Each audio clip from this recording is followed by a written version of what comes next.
C'est un vrai match de champion. Enfin, moi, ce que j'ai apprécié, c'est justement, après une première mi-temps un peu, entre guillemets, poussive, même si Monaco a dominé avec un bloc toulousain qui jouait très très bas, qui sont quasiment pas sortis de leur match de terrain pendant tout le match. En possession et sur le nombre de tirs. Hein, oui, ils auraient pu s'énerver, un petit peu s'agacer de ne pas arriver à percer le mur toulousain.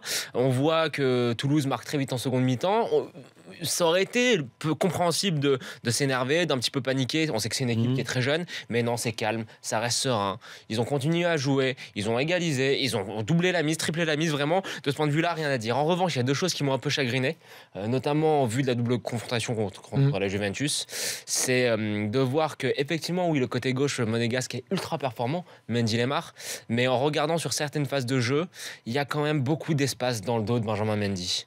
Et quand ça va jouer contre Dani Alves et Cuadrado, attention à bien resserrer les boulons.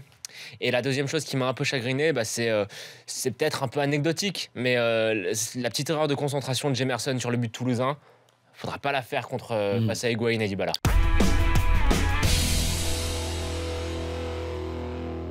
Il fait beaucoup mentalement dans cette équipe. Et pas que d'ailleurs. Il joue simple et il montre aux autres joueurs monégasques, jouez déjà avec votre force. Regardez-moi, j'essaye pas de faire des transversales.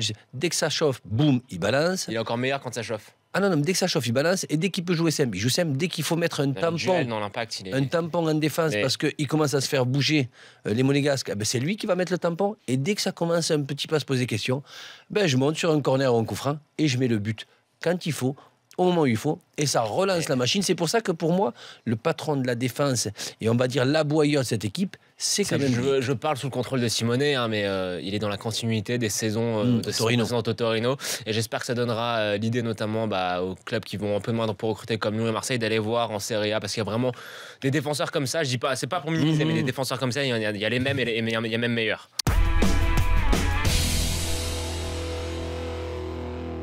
Metz de toute manière depuis le mercato avec l'arrivée de Diabaté et puis il y a eu pas mal de changements d'ajustements au cœur de cette équipe. Ça joue mieux, ça joue beaucoup mieux, c'est beaucoup plus structuré, rien à dire là-dessus. Pour moi il mérite de se maintenir sans problème, tandis que Nancy part en déliquescence depuis un bon petit bout de temps désormais.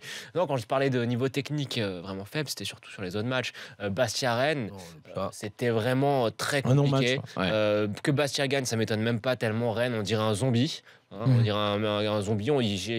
C'est vraiment porte ouverte chez eux. Il n'y a plus rien dans cette équipe. Il n'y a plus d'âme. On sent plus de réaction, plus d'envie. Guingamp-Saint-Etienne aussi, c'était assez faible, même si on n'a pas été gâtés ce soir quand même. C'est clair.